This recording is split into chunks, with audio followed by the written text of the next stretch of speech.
thing. And now I want to play Bako's music. Freaking, oh, I wonder if Red can do it actually. We're gonna try. Her thingy broke a while back. Play. Yeah. Is Red a person? Mod. She's a bot. She's mine. There we go. You intended to. There we go. You're not. What's that? You're not sharing the screen. Yes, I'm not sharing my screen. Correct. Correct. All right. So we hit start. Al, I feel like you're a little echoey. Schwiggity. Oh, there we go.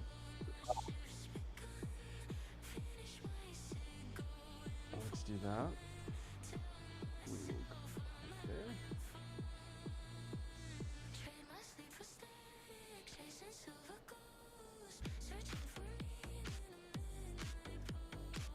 Let's see. Okay, that's live. That's live. All right. I am live. How about you, Tara? What up, Brad? How we doing? Let's hit the start event button. I wonder if that'll do the push. And then, okay.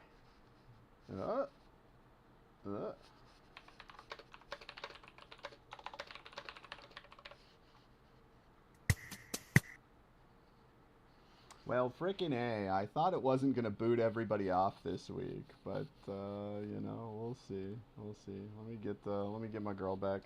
Damn, everybody here. What up, everybody? Amazing. Bear Prince, I'm glad you made it. Frickin' Bako, I have you. You can't hear it. Actually, you can. You can this year. Or this week, this episode, whatever it's called. Yeah, hey, feel free to like request a speaker or whatever if you feel like it. Because we have a wonderful episode this week. Prepared, well, semi-prepared. There are some things afoot, but let me play some music. Yeah, what's up, Bako? Database, how you doing? Let's play that. What's going on, homies? What's going on? All right, she did it last time. Let's see if she'll do it. There we go. She's live. Missed you, Red. Yes, some very exciting developments this week, which we will get into quite shortly after I play the little intro thingy. Let's go. Let us go. Let's see. I wonder if I can. Yeah. Oh, I think I've shown it before. Let me switch it. Over to the banger. True. If I switch this, change stream, and then I can show you this. Okay, we got that, and then we're gonna do this.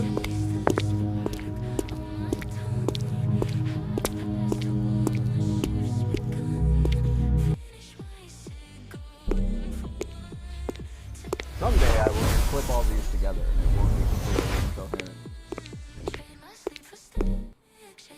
There we go. And it used to transition better too. Anyway, let me turn her down a lot. But we'll let it play out. And then now I will switch my screen to the correct spot. And we will have done all of the pre-production work.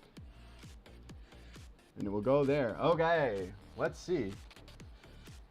AI Vox, but I produced track. Yes, I suppose for anybody listening at the moment, you should be aware that the current background music is from our wonderful producer friend Bako, and we might get a second producer friend to come by who has just finished setting up their DGX Spark and putting some really cool stuff together, but maybe he'll be here, maybe he won't. Which is a positive note to touch on for today's episode. 5 minutes to talk about the process for making this. Absolutely, absolutely. Yeah, I have a couple of kind of main. Can't hear me over the music. Okay, let's turn it all the way, like way super down. Oh wait, I wonder if that does it for everybody or just me. Okay, Red, you might have to pause. Let's see. There we go. But there's a link in chat if you need it. Let the track finish. Let the track finish. Okay, play it. Oh no. Oh wait, is it unpause? I think unpause.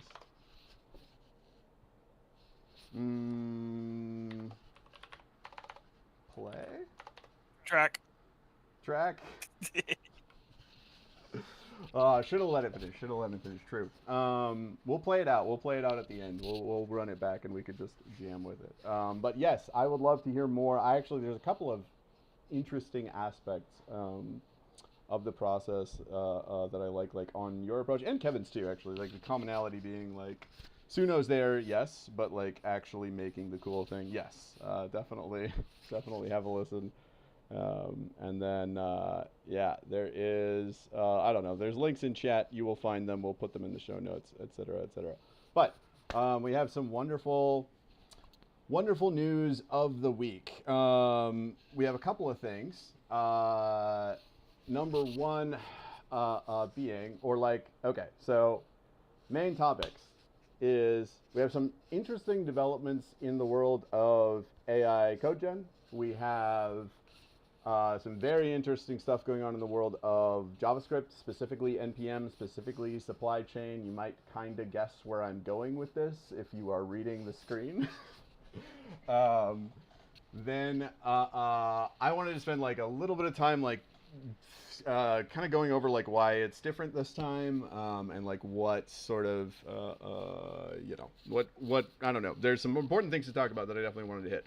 And then yeah, open forum because it's basically just like this thing with a couple of implications. Then we have neurips, which adds like some interesting papers that I'll touch on. And then yeah, we have Bako's music making process. So do we want to start with the good news or the bad news? That's my question. Which good news is Bako made music, so he can talk about that. Always bad news first. Bad news first? All right, we'll give you bad news. Yeah, all right. We'll give you a little slot at the end, and we can after we go over all of the wonderful ways our world has recently changed this week. Then we can talk about how to make music about it and feel a little better. So, the initial thought, the quick roundup being AWS, I think reInvent was their conference. They did something kind of interesting where they now have a CLI for Kiro. I don't know if anybody used Kiro, but it's a pretty like plan-centric, markdown-centric kind of IDE, and now they're kind of, it seems like they're just going all in because they got rid of Q, and now it's all Kiro all the time. So we will see kind of how they go. I'm interested in finding out more about like tangent mode. That could be kind of fun. And then they have a few cloud agents. So if you are an AWS person, maybe worth looking at these. I actually, yeah, I may set Red up so she can do DevOps, but that's sort of influencing how I'm choosing like which cloud provider to go with, right? I was like, I want to use Dagger to manage infra. And then I was like, well, I kind of want to make this sort of an all-in-one system. So where do I need to go cloud-wise? And I was like, well, Google already has Gemini, and they also have real-time voice, and I'm gonna need voice agents. So I may as well just go there and just kind of like set everything up through that. And then presumably, yeah, AWS is kind of getting into the ring to see if, like, hey, yes, everyone and their mom put an agent builder on the cloud. That's cool. Here's some actual agents that are actually going to help you run this gigantic beast. Basically, anything that lets you avoid the AWS console, I generally approve of. Brutal with the cuts, Stevie. I'm intrigued. What do you mean? Just like they're aggressively getting rid of things? Oh yeah, the Claude Code. Claude Code adds desktop app integration. Yes. Considering you might notice that I am back in Claude Desktop. And one of the other interesting developments that I found this week, tools-wise, if you open Claude Desktop right now, and you open your sidebar, and you click Code, and you click plus, you can make any number of errors popping up on your thing. But the long-awaited, hey, if they're making Claude Code, they're probably going to make a way for you to use multiple Claude codes at the same time. has now arrived. So they have that directly built into the desktop app. I'm not sure how good it is on performance. I'm not sure if it is a like, oh, now I don't need these things like Sculptor or code layer or whatever orchestrator. What's that popular one? Conductor. And so I have this thingy up here. Yeah. But yeah, they have like a built-in orchestrator, and yeah, I don't know if we really covered it, but yeah, I think we can all agree that Opus 4.5 is kind of a beast. Yes, expensive, but not like Opus tier expensive in my experience. It's like, it feels like upgraded Sonnet. It like has like small model smell kind of still for me, but it's like definitely there's a distinct veneer of big model post training on top of it. Yeah, exactly. That's kind of why I'm excited to start dialing in on like, okay, what kind of cloud automations can I put together, etc.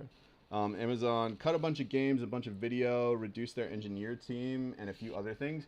Yeah, they're getting, I think everybody is at this point, getting pretty aggressive about headcount. Which, for better or worse, is a byproduct of all this lovely technology that we love messing around with. But probably worth checking out also. Cursor has instant grep now. Anybody familiar with like instant grep? The one other place I know it from is Windsurf, and it was really helping me out a lot this week when I was doing like kind of a major migration refactor kind of thing, all about rip grep.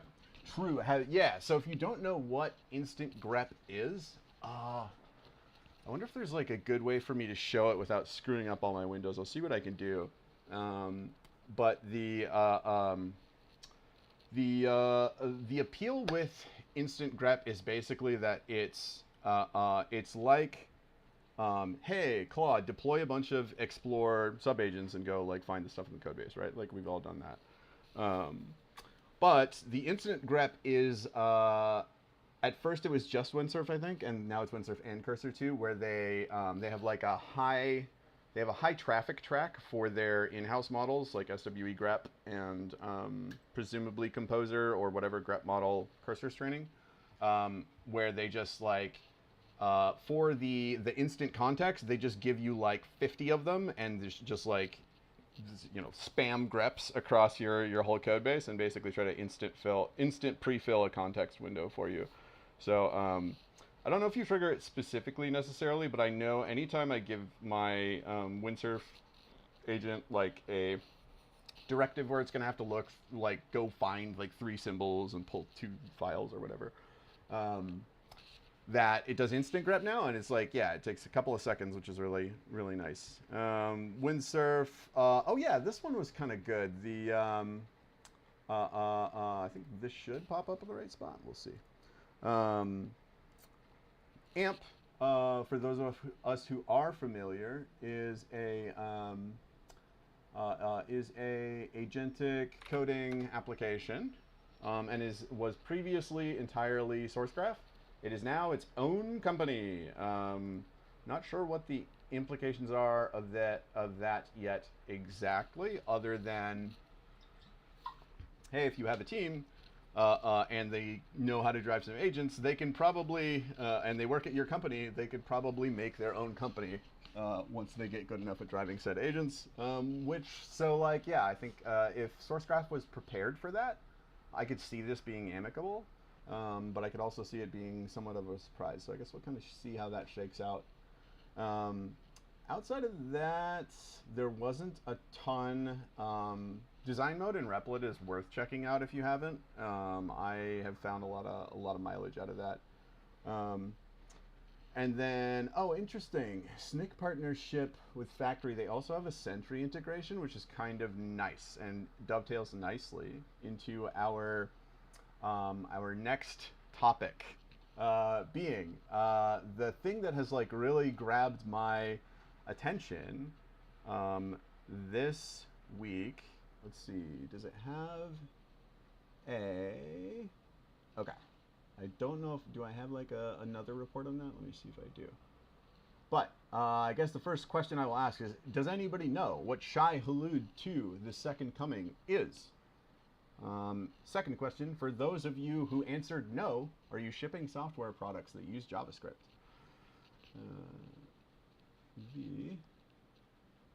Okay, yeah, so my second one is neurips, and I just have this. Got it. Yes, it's a crazy smart worm. All I got out of that is the Dune reference. Yeah, many such cases. So, not smart. Yes. So the design is interesting. Yeah. Bako, how up to date are you on architecture for this attack? Because I found the architecture was to be basically like the most compelling thing. Yeah, I'm pretty familiar with it. It's pretty fucking cool. Like it's like terrible, but like the design of it is fucking ingenious. It's really, really good. Yeah, yeah. And for me, like when I was trying to like hey, I'm gonna pretend to be a security researcher and ask my security research friends like if I'm going crazy or if this is like kind of a big deal. The response I got was like, yeah, supply chain just gets attacked all the time. But he hadn't read the report yet, and when I read the report, that is what got me. So if you don't know, shai-hulud, in addition to being one of the worms that you ride in Dune, is also a supply chain attack on first the NPM ecosystem, and it's now propagated over to Maven. Presumably it will continue to propagate until resolved. But what is interesting about this one is that the design of the worm makes it extremely difficult to get rid of and extremely good at self-replicating. So we have a bunch of backdoored NPM packages. We have like quite popular ones, and notably we had companies like PostHog and Zapier and Async and Postman all come forward and do postmortems, detailed breakdowns, what's compromised, what they're doing about it, etc., etc. Anybody bigger than these guys, like Anthropic or OpenAI or Google, completely silent. Not that I've heard of yet. Completely silent. What's that? Not that you've heard. Yeah, I haven't heard anything from any of the big names yet. Yeah, exactly. Now, why might that be the case? Worm self-replicates, command and control, blah, blah, blah, blah, blah. There's a lot of stuff. So there's some interesting touch points that make this worm extremely contagious. What do you mean by CVE here, DB? I'm not an actual security researcher, so. That's the security report. I'll find one. Give me a second. Yeah, I have the remediation report, and then I have actually I can just pull that on screen because I have it. So I do have the here is the procedure you should go through if you want to try and clean this thing out.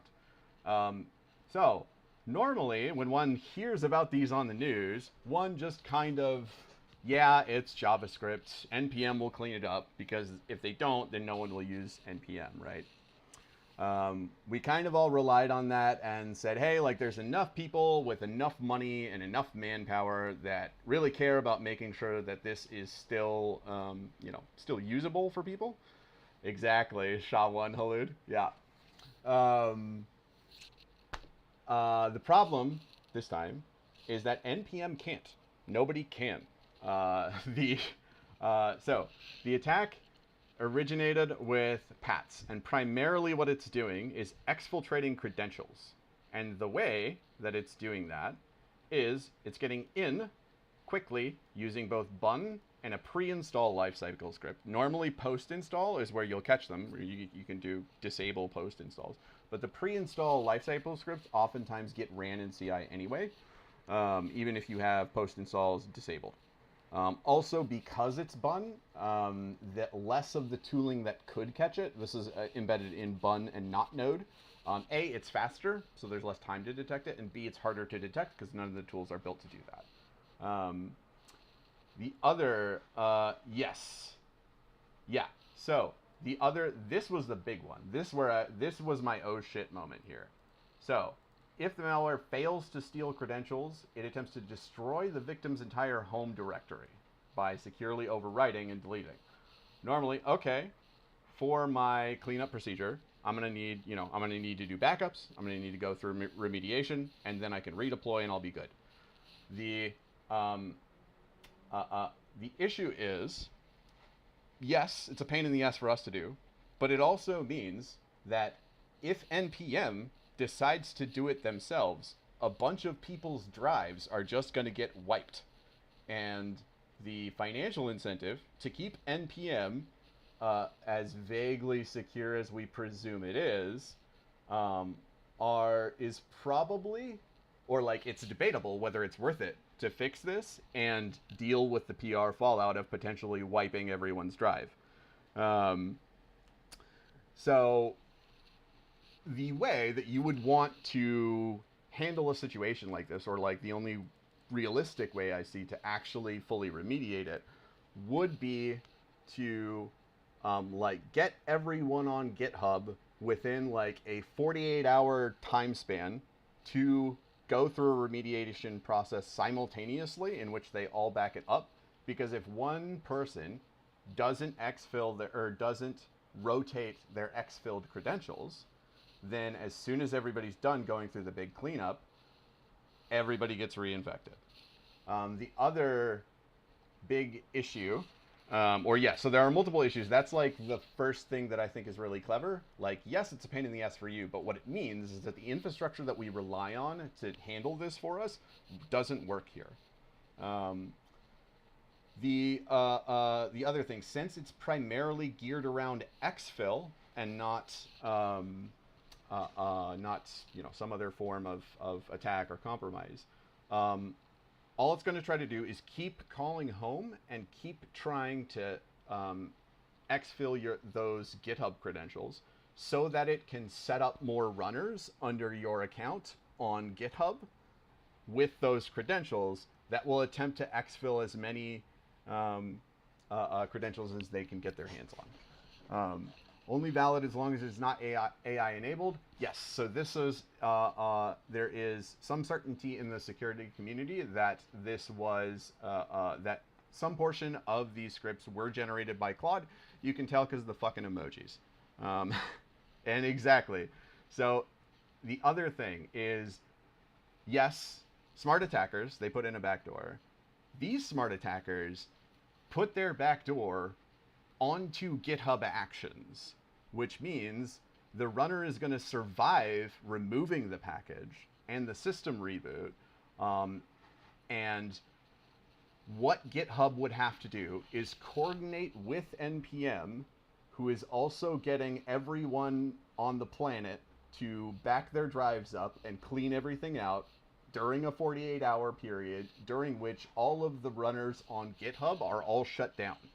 Because they will all need to get remediated, which does involve backing up, waiting for the wipe, and then redeploying the whole thing.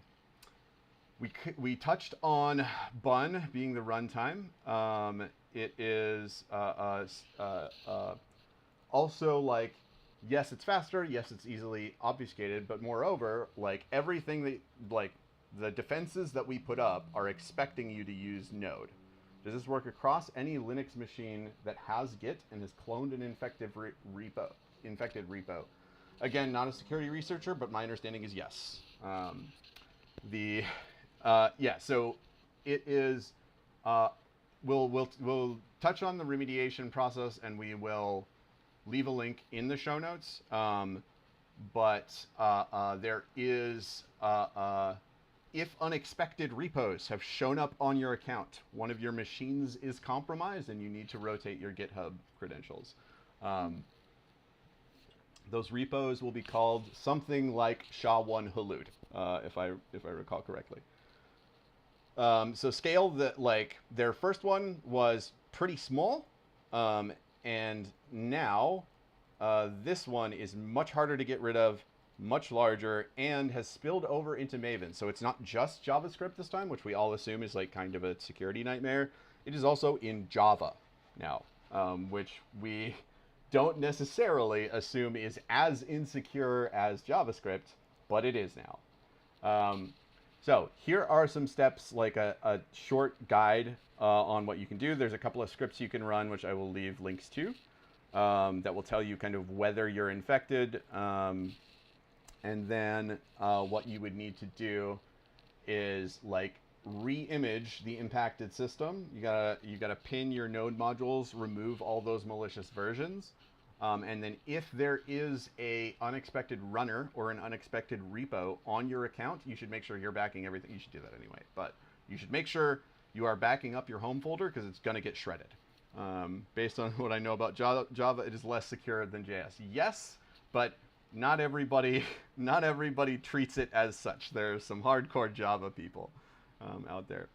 And then, yeah, so there are some preventative measures you can take. You should set minimum release age on Yarn and PNPM. You should use Trusted Publisher. You should enforce strict version pinning, and you should do ongoing monitoring. However, this is all, none of this fixes the problem. All of this is harm reduction. In terms of fixing the problem, we sort of outlined why that's so difficult. Short time frames on your keys. Yes. So yeah, I will leave a link to this. So like there is a step-by-step what you can do and to identify what's leaked, what needs rotating, what doesn't, what packages get pinned, et cetera, which I'll definitely leave a link to, and is something that everybody should follow if you are dealing with sensitive customer data, which most startups that rely on the JavaScript ecosystem not being inherently compromised currently do. So, shortly thereafter, shai-hulud 2, 21st through 24th, and actually, you know, I should see if I can check on the chat thing and make sure I wasn't missing anybody. The 21st and 24th, and then shortly thereafter, Anthropic bought Bun. Interesting. That's cool. That makes sense because they have a Bun-based CLI tool that they use for coding, right?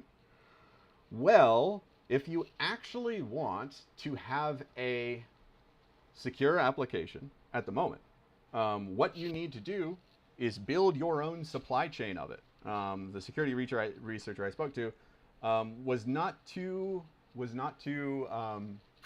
concerned because he was like, oh, once you're at a company of a sufficient scale, you essentially build your own mirror of npm, and usually when I npm install, it's that. The problem is keeping those mirrors from getting touched by anything that has previously ran npm install on it or pulled something from GitHub is an unlikely possibility that your Artifactory will stay uninfected. Will stay clean. So potentially, there are things for very large companies to think about. But my thought as to why Anthropic would be acquiring Bun is because this sort of, yeah, Days, I'm happy I built my front end in HTMX. True. The Bun thing, I presume Anthropic is buying them because they're going to say, hey, we need a Bun that we can serve to customers that isn't going to immediately compromise all their credentials. Here is a new node. Here's a new NPM that's hopefully clean. Can you rebuild Bun? So that is my guess. And what Anthropic is presumably doing is saying, hey, if we want to serve this, the reality is we need to own the supply chain. So yes, it makes sense from a normal financial perspective, but the supply chain, the public one, is arguably there's an endemic credential insecurity issue in that supply chain forever now, at least until we can coordinate everyone on GitHub to shut down everything for 48 hours altogether and rotate all of their keys all at once. So which is never going to happen. Yes, exactly. This is going to be, so yeah, the at least the way I'm looking at this is that essentially running something that could delete your home folder, cleaning something up that could delete the home folder of all of your customers is not something you're going to clean up, right? So the way that I'm looking at this is Okay, we have neurips.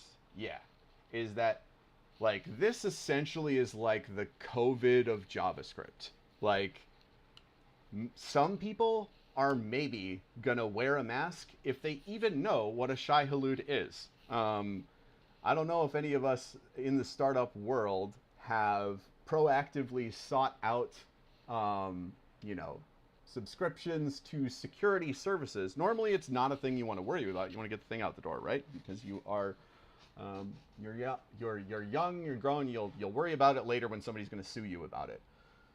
The problem is everybody that's currently doing that is currently exfilling all of their customer data all the time, presumably, which was not the case prior to this because NPM would have cleaned it up.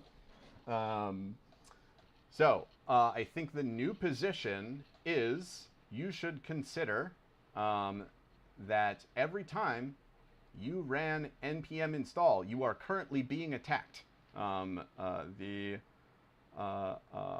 general idea, yeah.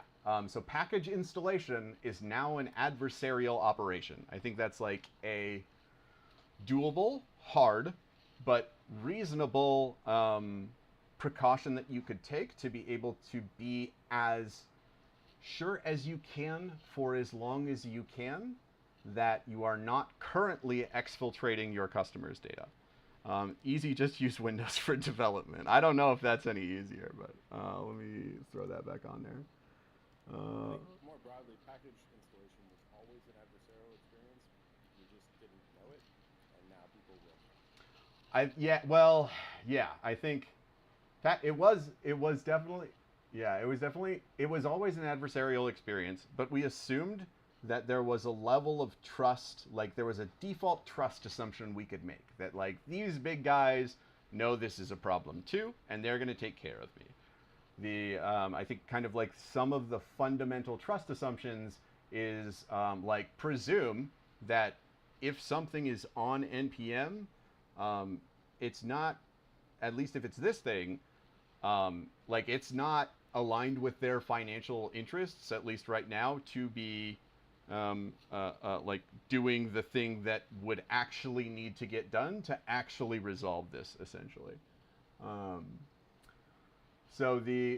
And as we all know with security and with us trying to move fast and us all being in the JavaScript ecosystem, we kind of have to figure out, is this going to be another situation of, okay, you just kind of have to wait for regulators to force everybody to get compliant with compliance? That's usually kind of the startup stage when you start thinking about things like security and compliance. Or are you going to take some proactive measures right off the bat?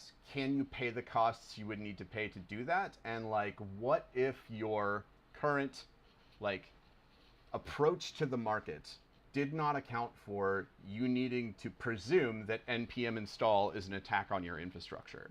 I just want to highlight here that Tinfoil Hack Corner, Anthropic's tool, Bob Code, was clearly used to produce a virus worm that has now infected the npm module ecosystem. And literally in the same like 7-day period, they announced that they're acquiring bugs. Yes. Clearly in the works before this. I don't really feel like comfortable admitting that that could be a coincidence, because that doesn't sound like a coincidence. That's the other thing that occurred to me, was if the supply chain is currently compromised and what everyone is doing is racing to be the first to get to AGI, whoever has done that compromising, we should presume that if someone has actually won that race, that whoever has compromised them also wins at the same time.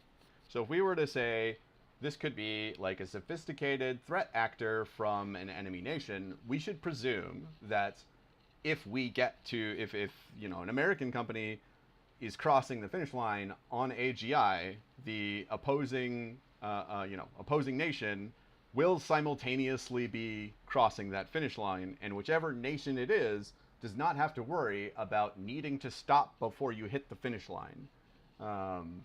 So if you wanted to take a geopolitical strategy type thesis, and your initial assumption was that like AGI is possible and on a somewhat not that far away timeline, a way that you would postpone other people from getting to it before you do would probably be something like this, which is something that Anthropic wants, something that, let's say, a country like China wants, something that a random hacker group would be happy to have, sure.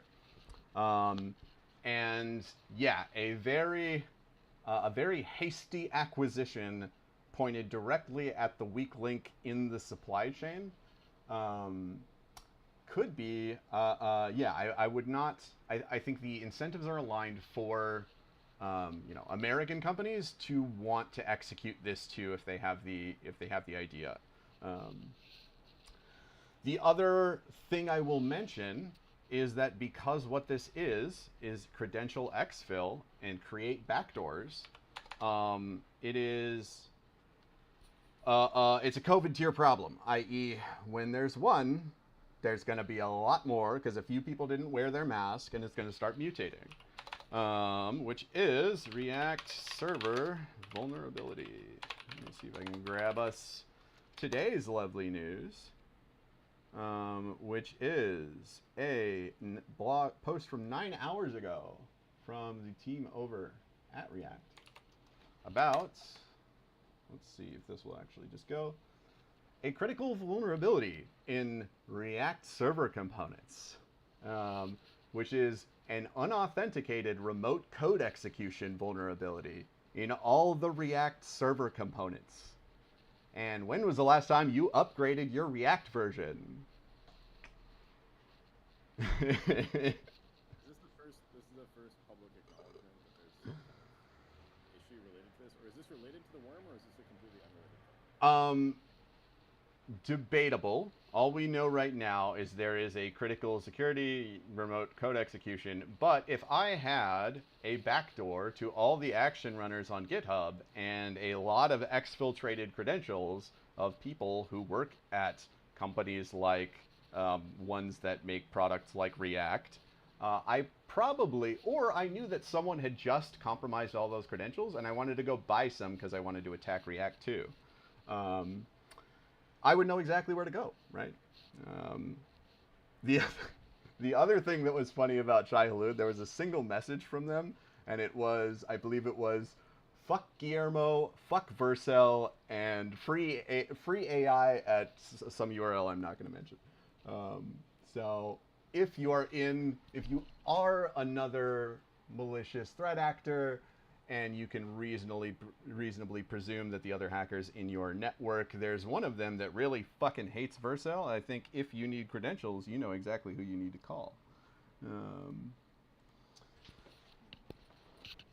And so I would expect that more of this is going to happen and no one is going to do anything about it. Sounds like Mr. Robot in real life. Yeah. We have a couple of like hosting provider mitigations. Here's how to update. Great, thanks. Cool. By a meta bug bounty on November 29th, so 1 week from the previous attack. When did shai-hulud come out? shai-hulud was getting deployed from the 21st to the 24th.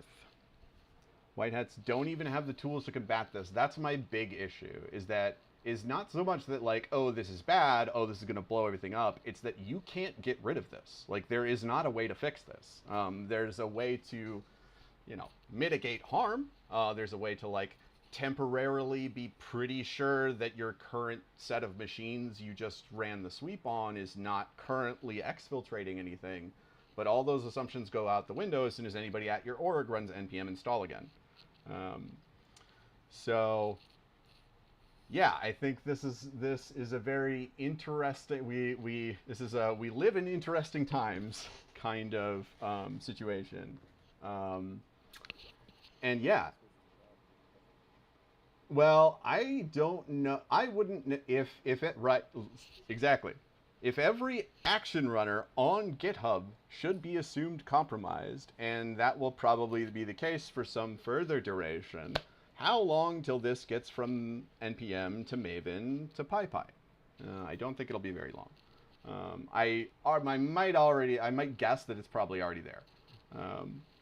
This is the AI 2027, 2026 horoscope schedule, though, where they said in AI 2027 they legitimately said in 2026 or so, some coding agent is used to attack a major repository, and it results in widespread harm. Yeah. Nationalized AI. Yep. That was the actual story in AI 2027. It seems like we are just a bit, just a smidge.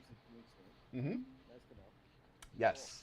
However, I do. So yeah, I think probably us as like startup people, AI users, the founders of companies that the incentives for which are aligned, like if you're in open source to like, save every buck you can because nobody's going to pay you. And moreover, like the time you might get paid is to like fix your dependency that's contaminated with this, but nobody's been paying you to do anything for the last 10 years, so fuck them, right? And what VCs want, because they are getting pushed to deploy capital, but nobody is exiting, is, okay, I need more unicorns. Like, I don't care. Like, let the world burn. I need my 1000x. So what I'm guessing is that their methodology would probably be, let me see how many unicorns I can spin up and push down the road as fast as possible to hopefully address enough of these market returns that the whole rest of my portfolio doesn't have to go in the garbage, or at least all the B2B ones. And yeah, compromised GitHub actions, inference tokens, opportunity. Now, I will clarify that like this attack is not necessarily like the attack vector doesn't have embedded AI agents in it or anything, although I think that is an interesting security consideration. And there are, there's an interesting phenomena that sort of dovetails nicely with this, called slop squatting. Has anybody heard of that? Quantum computers, spec shop, paradigm shift. Yep, sure. So we don't know what slop squatting is. Slop squatting, yes. So, you ever had Claude make up an imaginary package that doesn't exist? Oh yeah, yeah. So it's like domain squatting. Yep. Yes. Yes. Yes. Yes. Good entry vector for a new game as well. Exactly. Exactly. So yeah, agents on both sides. They can write compromising scripts. You can take advantage of this like list of 2,000 things that like 40 there is some statistic like 46% of the code that's AI generated has these packages that don't exist in them. Yeah, typo squatting plus AI slop, exactly. So lots of holes, lots of open back doors, and thus far I haven't, like, nothing to me so far has been compelling, although I appreciate that AWS is doing things like release a security agent, so maybe the agent will do the stuff that all the people are like just not going to do by any reasonable measure. So we will more than likely need agent help. We are currently, being under siege by agents. And we all knew JavaScript was fucked, but now it's extra special double triple fucked is the moral of the story. And I don't see really anybody that's sufficiently incentivized in the market to like actually go fix it. So I am... Well, presumably not just JavaScript, but like just package-based, library-based, like the whole open source ecosystem kind of thing. Not even just JavaScript, like all open source package development. Yeah, and also a lot of closed source ones, also a lot of like supposed to be secure artifactories that somebody forgot that they weren't supposed to use the same machine and install from both NPM and the artifactory, but nobody wants to go like spin up another cloud box just so they can get on the artifactory. They're just gonna like npm install it one time, like it'll probably be fine. And then yeah, so like all the places you thought were safe are not are unlikely to be safe for very long unless you're doing a periodic sort of. That fund should be safe because Anthropic just spent however many millions of dollars to acquire it so that they can make it a safe place. Well, so that's the question.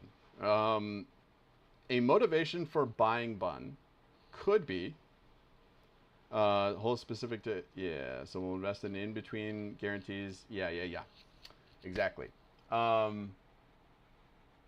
Yeah, so they buy Bun. First thing they're going to do is they're going to make the internal supply chain for it, so that they can guarantee it.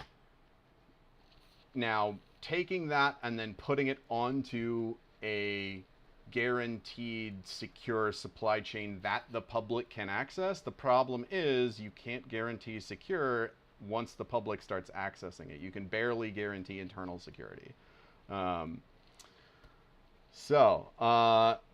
There is, I think Anthropic is going to do something. I think if I were to make some kind of, supply chain takeover play, that would, allow me to move forward towards AGI and not allow my competitors to do so. And I was concerned about alignment and was Dario Amade and wanted to buy myself a little more time to figure that shit out. Then I could see rationalizing some activity like this. But yeah, I think potentially, considering it's like a fundamental shift in the trust assumptions that we have been making, there should be a lot of room for market participants to come in and fill the gap. We have a lot of really cool tools to do that. The problem is like guaranteeing that the tools you're using to fix the problem are not also compromised themselves, which maybe Anthropic can do for themselves for a little while, but can they get that to us? I'm not sure. But what they might, a very cynical angle you could take on it is we're gonna secure this artifactory, and then we're gonna say, hey, all your supply lines are compromised. We have one Bun executable that we can guarantee is not currently compromised, and it can try to fix your supply chain because it's Claude code. So you should buy Claude code. If we were to consider the incentives of the situation, that would be a very solid business play, I think.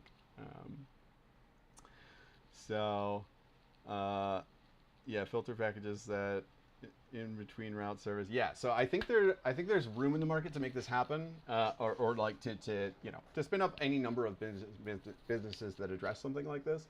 And I guess, yeah, I think for me it's like the point that I wanted to sort of bring up was like, hey, unless you showed up to this or like saw my post on x.com, you have no idea this is happening, and you are like more than likely actively currently compromising credentials unless you happen to check like your runners and GitHub actions and are up for rotation on your PAT that you really should have done a couple of years ago, but like it's not that big a deal, it'll be fine. Yeah, unless you know what to check and how to check it, you're not going to check it, and until everybody checks, nobody is safe. Yeah, but I think, yeah, there's plenty of new companies to spin up, and we should all, yeah, if you have any friends that are cybersecurity researchers or in the insurance space, bring them by because I want to talk to them, and we should do some hack nights with them a few times. Do some good in the world, yeah? It can be kind of fun.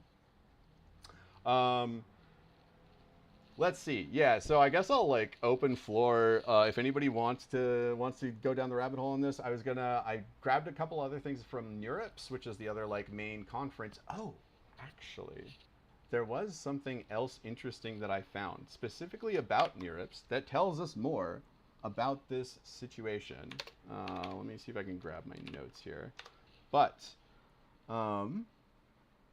neurips has an interesting development in the, let's see, is that showing? I can't tell. Can you see my obsidian here?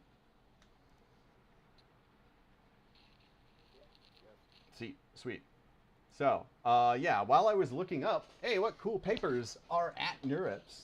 A November 27 vulnerability in Open Review's API exposed reviewer, author, and area chair identities across neurips, ICLR, ICML, and other conferences.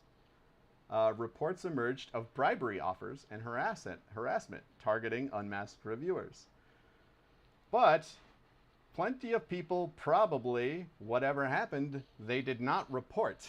Plenty of people are trying to race as fast as they can to make the best model, to make the AGI, to make the economy go.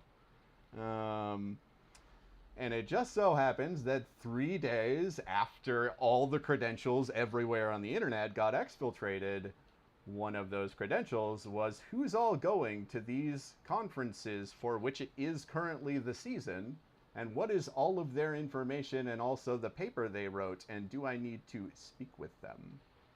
Would be another delightful little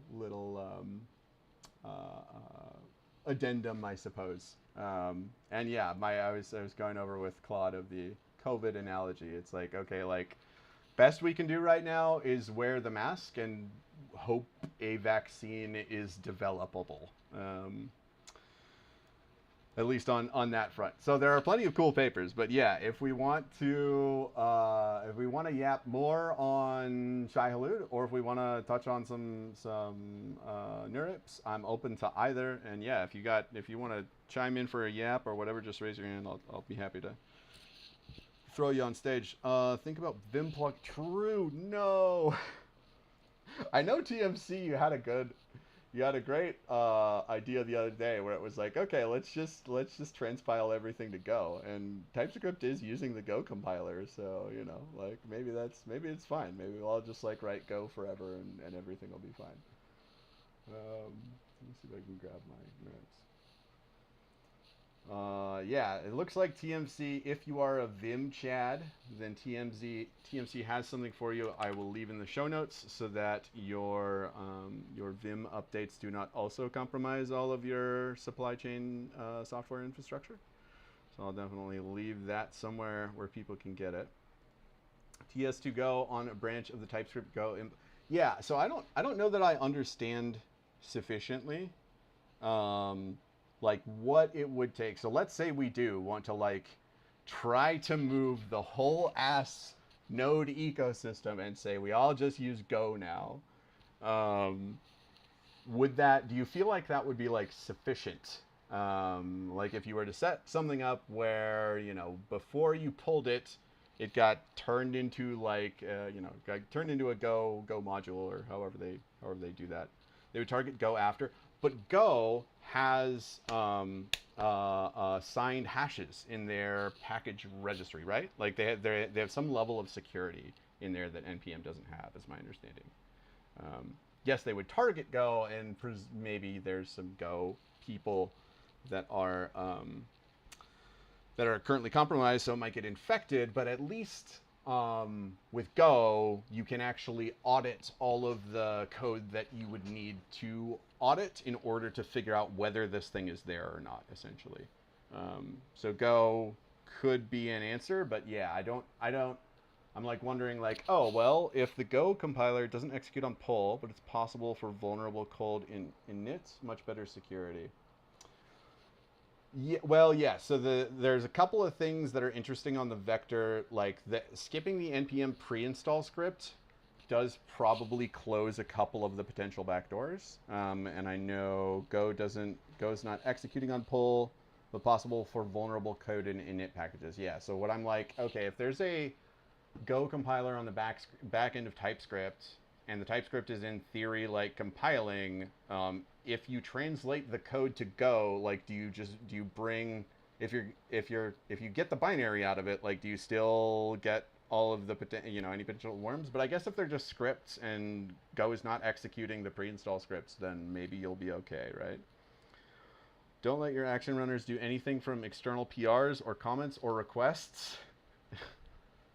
And we all know what every single company, including GitHub, wants you to do on your external PRs is have comments from agents that hallucinate package names 46% of the time to directly submit PRs that you are not looking at to the startup for which you are trying to get out the door and generating the code using said hallucinatory agents. Which is an interesting little pickle to be in. Go to the next. Yeah, so maybe there. So yeah, like potentially there are options, but at least for me, it's like this is different just because of how sticky the situation is, and then like if we presume that it is sticky and we just presume we are all infected, like what do we have to do now? And the doing is like a very annoying thing all the time whenever you do something that actually matters. But yes, what I will jump over to is this article again. Like, you should read this whole thing and figure out what of it you need to do, and then you should do it. Yes, like we all have herpes. Like that's just the way it is.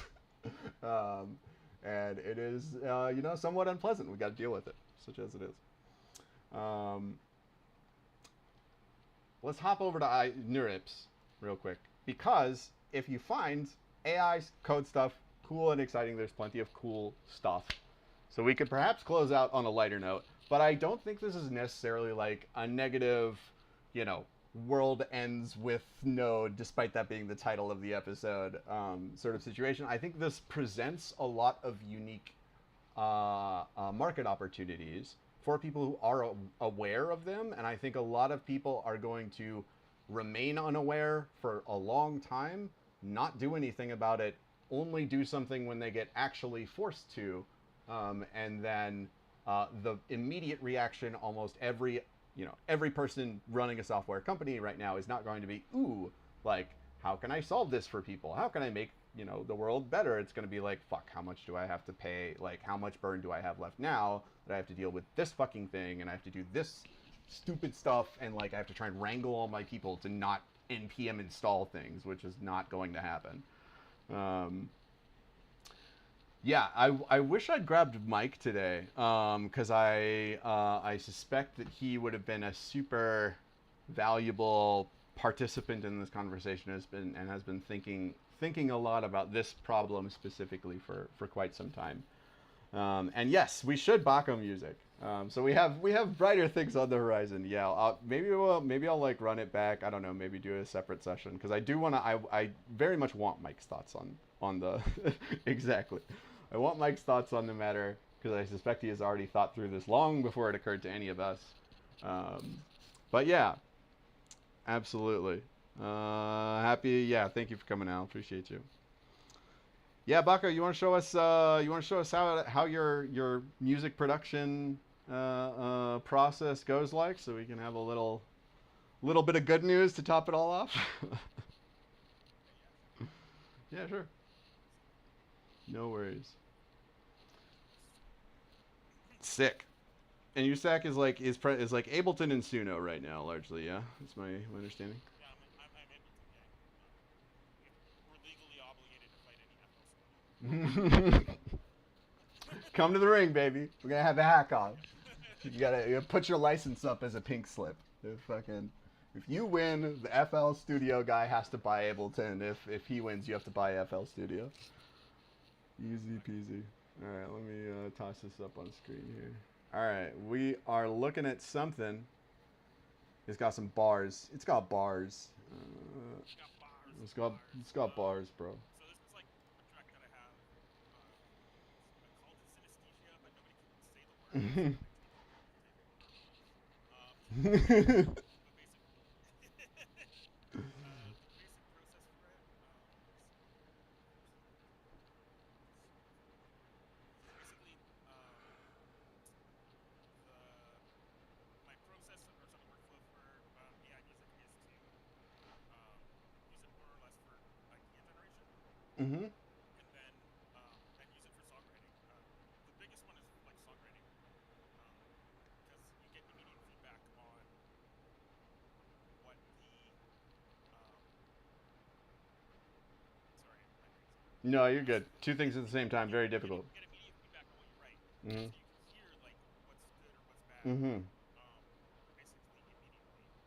Yeah, I think that's interesting. I think a lot of times when I'm looking at like AI automation stuff, it's like okay, what like long annoying process can I take and can I turn that into like a tight loop instead, and then how tight can I get the loop, and then can I stack those loops until the thing is like just doing itself basically to get I can show you a quick example.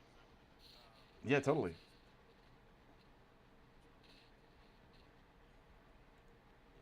Ableton Max extension. Yeah, I next week TMC. If I'm gonna hit up. There's another guy in the server, Big Dookie, who is he basically his thing is he was like, okay, I'm a musician. I want to use AI. I think Suno sucks, so I'm gonna make stuff that is not Suno. Yeah, that's fair. Suno is great for a lot of stuff, but it's also like really terrible at a bunch of other things. Yeah. Here, I just basically got ChatGPT to spit me out some garbage. Sure. So this is what a lot of people do, and like this is where like okay, yeah, AI slop is like Yeah, use a couple of scripts and pump this out on YouTube, I'm and just gonna yeah. copy paste and then let's create a thing or whatever, and then you just listen to it and you're like okay, and they're like that's great, let's just fucking put it on Spotify and then it has copyright material and all these problems. So what I do is I usually will write my own lyrics, like my own sort of initial starting point in terms of like what I want the song to. Yeah, I sometimes will use Jiffy for like a template for like ideas if I want to like if I don't have anything I can really think about writing. Mm-hmm. And then basically just slap it in there, see what it comes out first, and see what it sounds like.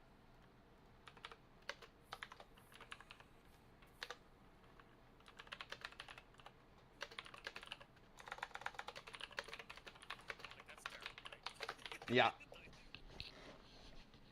Yeah, inbox red dots, little hits your keyboard research for like what the fuck is this talking about? Sure. Sure. So then basically you go through and you like rewrite the lyrics so that they're not complete shit until you get something that's like reasonably good. So like for that the joke one that I have here, like you hear Bang an intro for a hardstyle track. Hmm. and then what you do is you go to the stems and then you can extract the vocals. The stems is new for me. I think I'm glad that they're adding some tools. The stems are gold. Yeah. Also you can do like you can prompt it to be like, hey, do everything in the key of C, and then it'll make like all these, and then at 120 BPM, and then you just have all these pieces that you can take apart and put together, and they all fit together, and then you can like mix and match shit the way that you like if you don't feel like actually making the sound design and stuff for all the individual tracks. Yeah, man. Oh man, it's gonna be because yeah, I know Kevin's been playing around with it like the AudioCraft fine tunes and stuff, and I think it's Magenta or maybe it's another music model. I forget, but something is like good at doing isolated stems, so it could be. I would be really interested to see like if we have you two jump on and swap workflows, could be lit. Yeah. I'm trying. I have my own pipeline. I have a pipeline that does MIDI. Nice. So it'll take a stem and then it'll create a MIDI based on that Mm-hmm. for the velocities and like durations of like impacts and tracking transients and stuff. But like trying to get it to like actually output good, because like the way that the audio models they're all they're diffusion models. They work like stable diffusion. Mm-hmm. They make Mel spectrograms, and so Mel spectrograms look like Sure, you take the amplitude of the wave and then you tie that to your MIDI MIDI stroke, so yeah. you do basically like this Fourier transform or whatever. Yeah, yeah. And it'll create these things, and then so it takes these things, and then so the diffusion model basically just printing them the whole song in one shot, right? Mm-hmm. But like the audio models aren't trained on individual stems; they're trained on like full Continuations songs, so mostly. it's really hard to get them to do the isolated stuff. Mm-hmm. I have a suspicion that with all the deals and shit that Suno signed, that the stems are going to get really good because they're going to have access to the actual play sessions of like. Sure. Yeah. So they'll be like the place to go to get stems or whatever. Mm-hmm. So this is the stem for the vocal. I'm switching to a different project now, but Mm-hmm. so then I'll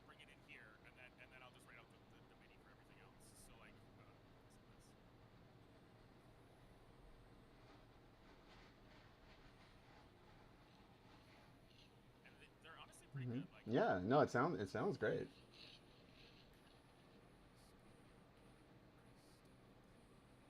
I mean, I'm doing a lot of processing on it. Hmm. So I got like Okay, yeah. EQ in here that does all this crap, and then I have like this other fancy pants EQ, and then a bunch of compression, Right. and then like mix and master the track regularly, like you would, so that you can hear it all together. Hmm. So it's mess around in Suno. It's grab a couple of stems since it starts feeling good. Throw it in there. Like grab some more stems for MIDI if you need it, and just kind of like sketch that way. And just like produce it like a normal track. Hmm. Yeah, yeah. No, it's interesting. Have you or I saw a couple of cues in the chat from database. Do you use any local models or? Hmm. I have reverb. I put them all through processing. Mm-hmm. Yeah, I do. I mostly use I stopped using. I had my own vocal models for a while because mine were better. Damn. Suno just kicked my ass. It's way better. So it's not really worth it anymore. Yeah, I know. Hmm. The other way that you can do it is you can actually just like have it bounce out all the stems and then just mix the track yourself. It will still sound like substantially better than what Suno outputs on its own. It's just like less creative. It's more like a mixing challenge than anything else. Sure. But yeah, the biggest things I say, or I recommend if people want to use AI in the process, is to just not take the AI output like verbatim and just slap it on the internet and say it's great. I don't care how you made it. I don't like slop. Like put some effort into it. Good. Yeah. Mm-hmm. You gotta actually transform it. Yeah. Into Yeah. something good. Well, yeah, I think it's a like an interesting like where it's like the way